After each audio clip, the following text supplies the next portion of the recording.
ఎన్నో రోజులుగా పార్టీ పెడతారు అనేటువంటి అంశాన్ని మాట్లాడుతూ మొత్తానికి ఈరోజు కల్వకుంట్ల కవిత గారు భారీ పబ్లిక్ మధ్యలో పార్టీ అనౌన్స్మెంట్ మొత్తానికి చేశారు. టీఆర్ఎస్ పార్టీ అనేది చాలా మంచి వైబ్రేషన్ ఉన్నటువంటి పార్టీ.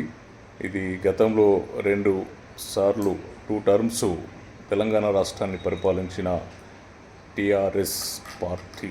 ఓకే, అది టీఆర్ఎస్ తెలంగాణ రాష్ట్ర సమితి అయితే ఇది తెలంగాణ రాష్ట్ర సేన.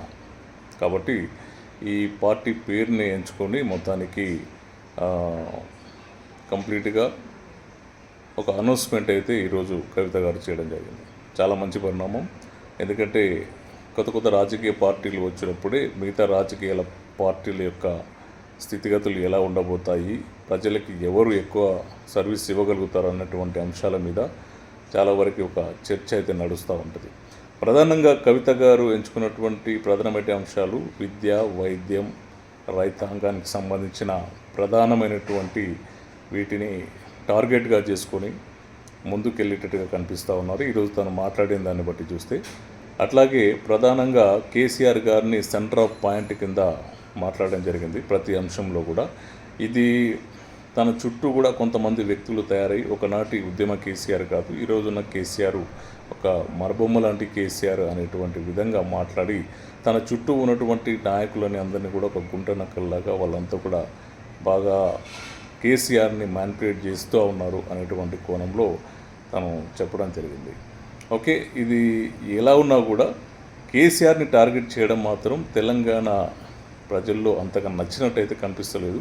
చాలా వరకు సోషల్ మీడియాలో చూస్తూ ఉన్నాం, అందరూ కూడా ఒక రకంగా అపోజ్ చేస్తున్నటువంటిగా కనిపిస్తూ ఉంది. కామెంట్స్ అయితే ఎక్కువగా చేస్తూ ఉన్నారు. గతంలో షర్మిల గారు పార్టీ ఎలా పెట్టారో ఇప్పుడు కవిత గారు కూడా అలాగే పార్టీ పెట్టి తను ఏ రకంగా అయితే పార్టీని విలీనం చేశారో కాంగ్రెస్లో, రేపు పొద్దున కవిత గారు కూడా ఏదో ఒక పార్టీలో విలీనం చేయడానికే ఈ పార్టీ ఉద్భవించింది అనేటువంటి ఒక కోణంలో మాట్లాడుతూ ఉన్నారు. చూడాలి, ఎందుకంటే తన మీద ఉన్నటువంటి కేసులు ఇవన్నీ కూడా తప్పించుకునే ఒక కారణంగా దాంట్లో భాగంగానే ఒక పార్టీ అనౌన్స్మెంట్ చేసింది. ఒక సామాన్యమైన వ్యక్తి తను టీఆర్ఎస్ పార్టీలో వచ్చినప్పుడు తన దగ్గర ఉన్నటువంటి ఆస్తులు ఎంత, ఈరోజు ఒక పార్టీ పెట్టే స్థాయికి ఎదిగిందంటే ఇవన్నీ ఆస్తులు ఎక్కడి నుంచి కూడబెట్టారు, ఎక్కడి నుంచి వచ్చాయి, కేసీఆర్ కూతురు కాకపోయి ఉంటే ఈరోజు ఎంత స్థాయిలో డబ్బు అనేది తన దగ్గర ఉండేదా అనేటువంటి విధంగా కూడా ప్రజల నుంచి భారీ స్థాయిలో ప్రశ్నల వర్షం అయితే కురుస్తూ ఉంది. మరి దీనికి రేపు పొద్దున కవిత గారు ఏ విధంగా సమాధానం చెప్తారు, ఏ విధంగా ముందుకెళ్తారు? ఓకే, పార్టీనే వీడుతారా, లేదంటే కల్వకుంట్ల కవిత కాబట్టి మరి కల్వకుంట్ల అనే పేరు కూడా తన ముందున్నటువంటి ఇంటి పేరును కూడా తన భర్త ఇంటి పేరుని ఏమైనా మార్చుకునే అవకాశాలు ఉన్నాయా? అది ఎంతవరకు వెళ్తుంది?